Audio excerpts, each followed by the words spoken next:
அவசரமாக தனது படையுடன் பனையூர் அலுவலகம் வந்த ஓபிஎஸ் விஜயை நேரில் சந்தித்து பேச்சுவார்த்தை.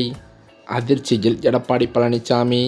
தற்போதைய தேர்தல் நேரங்களில் ஒவ்வொரு அரசியல் கட்சி தலைவர்களையும் அரசியல் கட்சிகளையும் பாராட்டுவதும் விமர்சிப்பதும் தேர்தல் களமானது பயங்கரமாக சூடுபிடித்திருக்கிறது என்பதை தெளிவாக எடுத்துக்காட்டுகிறது. பாரம்பரியமாக திமுக வெர்சஸ் அதிமுக என இருமுனை போட்டியை கண்ட தமிழகமானது தற்போது விஜயின் தமிழக வெற்றிக் கழகம் வருகையால் ஒரு முப்பரிமாண போட்டிக்களமாகவே மாறியிருக்கிறது.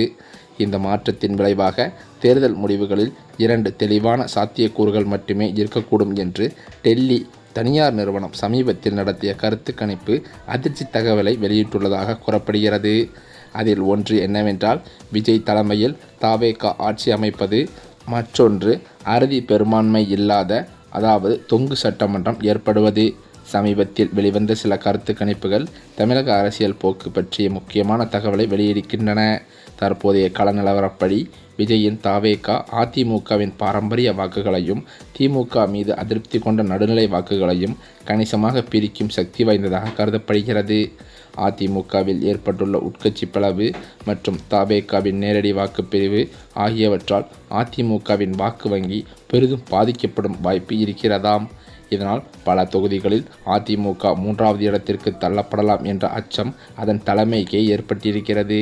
நடிகர் விஜயின் கவர்ச்சி, மிஸ்டர் கிளீன் ஆகிய அரசியல் மற்றும் இளைஞர்களின் ஆதரவு ஆகியவற்றின் பலத்தால் தவேக திடீரென பெரிய வாக்கு சதவீதத்தை பெற்று திமுக மற்றும் அதிமுகவிற்கு போட்டியாகவோ அல்லது ஒரு பிரதான எதிர்க்கட்சியாகவோ உருவெடுக்கலாம் என்றும் கூறப்படுகிறதாம். தமிழகத்தில் வலுவான கூட்டணி அமைத்து திமுகவின் வெற்றியை தடுத்து அதன் மூலம் எடப்பாடி பழனிசாமியை தங்கள் கட்டுப்பாட்டில் வைக்க வேண்டும் என்று பாஜக மேலிடமும் திட்டம் தீட்டி வருகிறது. இந்த திட்டத்தின் ஒரு பகுதியாக இபிஎஸ்ஸின் எதிர்ப்பாளர்களான ஓபிஎஸ், டிடிவி போன்றோரை என்டிஏ கூட்டணியில் இணைக்க முயற்சிகளும் மேற்கொள்ளப்படுகின்றன. ஆனால் தவேகவின் எதிர்பாராத எழுச்சியும் அதிமுகவின் வாக்கு வங்கி சிதறலும் அதிருப்தியாளர்களை இணைத்தாலும் அதிமுக தலைமையிலான என்டிஏ கூட்டணி பின்னடைவில் தான் இருக்கும் என கூறப்படுகிறது.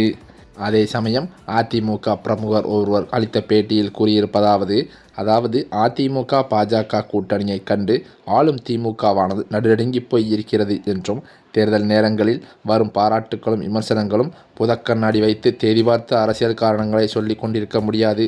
எடப்பாடி பழனிசாமியை முதல்வர் வேட்பாளராக ஏற்கும் கட்சிகள் மக்களுக்கு ஒத்த கருத்துக்களை கட்சிகள் கொடுக்கும் வகையில் அதிமுக பாஜக கூட்டணியில் இணைவதை உறுதி செய்யும் வகையில்தான் பொதுக்குழு தீர்மானத்தில் நாங்கள் நிறைவேற்றியிருக்கிறோம் என்றும் கூறியிருக்கிறார்.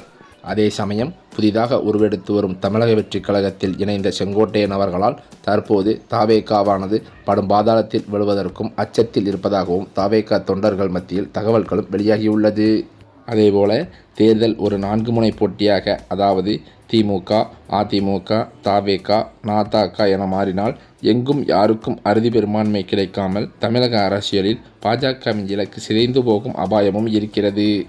இந்த நிலையிலோ 234 தொகுதிகள் கொண்ட தமிழக சட்டமன்றத்தில் ஆட்சி அமைக்க 118 தொகுதிகளில் வெற்றி பெற வேண்டும். ஒருவேளை எந்த கட்சிக்கும் இந்த எண்ணிக்கையை எட்ட முடியாமல் போனால் தொங்கு சட்டமன்றம் என்ற சூழல் ஏற்படுமாம். இச்சூழலில் அரசாங்கம் அமைக்க ஒருவித குதிரை பேரம் அல்லது அரசியல் நிலையற்ற தன்மை நிலவலாம். சிறிய கட்சிகள் அல்லது சுயேட்சைகளின் ஆதரவை பெறுவது கட்டாயமாகும். அதிக இடங்களை பெறும் கட்சி மற்ற கட்சிகளுடன் இணைந்து ஒரு கூட்டணி ஆட்சியை அமைக்க வேண்டிய கட்டாயமும் ஏற்படுமாம். இச்சூழலில்தான் ஓபிஎஸ், டிடிவி போன்றோர் அவர்கள் பெற்ற இடங்களை பொறுத்து பேரம் பேசும் சக்தியாக மாற வாய்ப்பும் இருக்கிறது. தொங்கு சட்டமன்றம் ஏற்பட்டு ஒரு நிலையான ஆட்சியை எந்த கட்சியும் அமைக்க முடியாமல் போனால் வேறு வழியின்றி சில காலத்திற்குள் மறுதேர்தல் நடத்த வேண்டிய நிலையும் வரலாமாம். இது மிகவும் அரிதானது என்றாலும் அரசியல் ஸ்திரத்தன்மையை கருத்தில் கொண்டு இதற்கான வாய்ப்பும் இருக்கிறது. மறுதேர்தல் நடந்தால் அது நடிகர் விஜயின் தவேகவிற்கு லாபமாக அமையவே அதிக வாய்ப்பு இருக்கிறது. முதல் தேர்தலில் தனக்கு போதிய இடங்கள் கிடைக்காமல் போனாலும் திராவிட கட்சிகளின் ஆதிக்கத்தை உடைத்த பெருமை அவருக்கு கிடைக்கும் என்றே சொல்லப்படுகிறது. ஏனென்றால் குறுகிய காலத்தில் மறுதேர்தல் வரும்போது மாற்றத்தை விரும்பும் மக்கள் குழப்பங்கள் நிறைந்த பழைய கட்சிகளை தவிர்த்து விஜய்க்கு அதிக இடங்களை கொடுத்து ஒரு தெளிவான ஆட்சியை ஏற்படுத்த முனைவார்களாம். 2026 தேர்தல் முடிவுகள் தமிழகத்தில் இதுவரை காணாத ஒரு புதிய அரசியல் சகாப்தத்தை உருவாக்கும். தேர்தல் களத்தில் உள்ள போட்டியின் காரணமாக தேர்தல் முடிவுகள் 2 தெளிவான பாதைகளை மட்டுமே சுட்டிக்காட்டுகின்றன. ஒன்று விஜயின் எழுச்சி மற்றும் தனிப்பெரும் கட்சி ஆட்சி, அல்லது 2-3 கட்சிகளும் வாக்குகளை பிரித்து யாருக்கும் மெஜாரிட்டி இல்லாத தொங்கு சட்டமன்றம். திராவிட கட்சிகளின் பாரம்பரிய அரசியலுக்கும் விஜயின் மாற்று அரசியலுக்கும் இடையேயான இந்த போட்டி பெரும் பரபரப்பை ஏற்படுத்தியிருக்கிறது. அதே சமயம் பார்த்தால் அதிமுகவானது கொங்கு மண்டலத்தில் வலிமையாக இருந்தோறும் சூழலில் அங்கு அதன் செல்வாக்கை அடியோடு சறுக்கும் வகையில் முக்கிய அமைச்சர்களின் விலகல் தொடர்ந்து வருகிறது. அதிமுக ஒருங்கிணைய வேண்டும் என எடப்பாடி பழனிசாமிக்கு 10 நாட்கள் கெடு விதித்த முன்னாள் அமைச்சர் செங்கோட்டையனின் பதவிகள் பறிக்கப்பட்ட நிலையில் அதிமுக தலைமைக்கு எதிரானவர்களுடன் சேர்ந்ததால் கட்சியிலிருந்து அடியோடு நீக்கப்பட்டார். இதன் பின்னரோ நடிகர் விஜயின் தமிழக வெற்றி கழகத்தில் செங்கோட்டையன் இணைந்தது பெரும் பரபரப்பை ஏற்படுத்தியது. மேலும் செங்கோட்டையன் மத்திய அமைச்சர்களுடன் மிகவும் நெருக்கமாக இருப்பதால் அமித்ஷா சொல்லித்தான் அவர் தாவேக்காவில் இணைந்தார் என்று எதிர்க்கட்சிகளும் அரசியல் விமர்சகர்களும் விமர்சித்தும் வருகின்றன. விஜய் பாஜகவை எதிரி என்று கூறியதால் செங்கோட்டையன் மூலம் விஜயை வீழ்த்த பாஜக முயற்சிக்கிறது என்ற கருத்தும் வலுப்பெற்றிருக்கிறது. இதனை செங்கோட்டையன் அறவே மறுத்திருந்தாலும் இந்த நிலையில் இது குறித்து பாஜக மாநில தலைவர் நயினாரிடம் கேட்டபோது கூட அறநிலைத்துறை அமைச்சர் சேகர் பாபுவை பார்த்து பேசிவிட்டு தான் செங்கோட்டையன் தாவேக்காவிற்கு சென்றிருக்கிறார் என்று அவர் கூறியிருப்பதும் ஒரு சில சர்ச்சையை ஏற்படுத்தியுள்ளது. இதன் காரணத்தினால்தான் தற்போது வெளியான தகவலின்படி அவர் முதலில் தாவேக்காவில் இணைந்தது ஒரு முன்னோட்டமாகத்தான் இருக்க வேண்டும் என்று அவரது ஆதரவாளர்கள் மத்தியில் பேச்சுக்களும் அடிபட்டு வந்தது.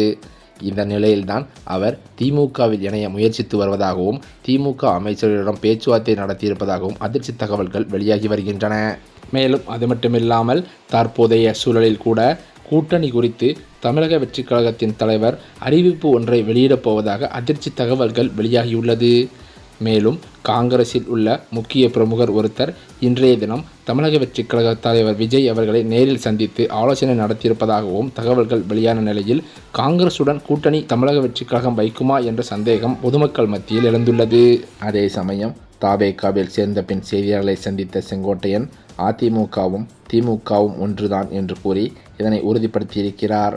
மேலும் அதிமுகவிலிருந்து நீக்கப்பட்ட செங்கோட்டையன் திமுக அவரை கட்சியில் சேர்க்க பல்வேறு முயற்சிகளை கையில் எடுத்ததும் குறிப்பிடத்தக்கது என்று அவர் கூறியிருக்கிறாராம்.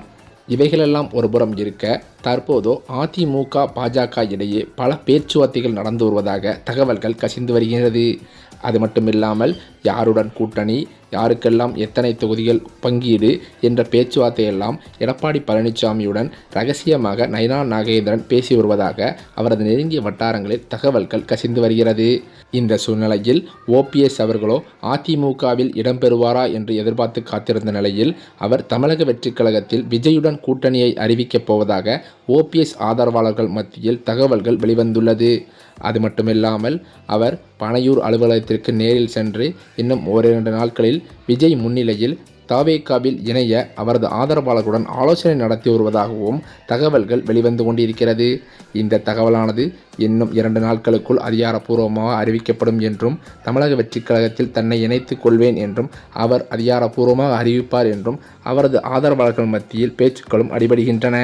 இந்த தகவலானது எடப்பாடி பழனிசாமிக்கு பேரதிர்ச்சியாகவே பார்க்கப்படுகிறது.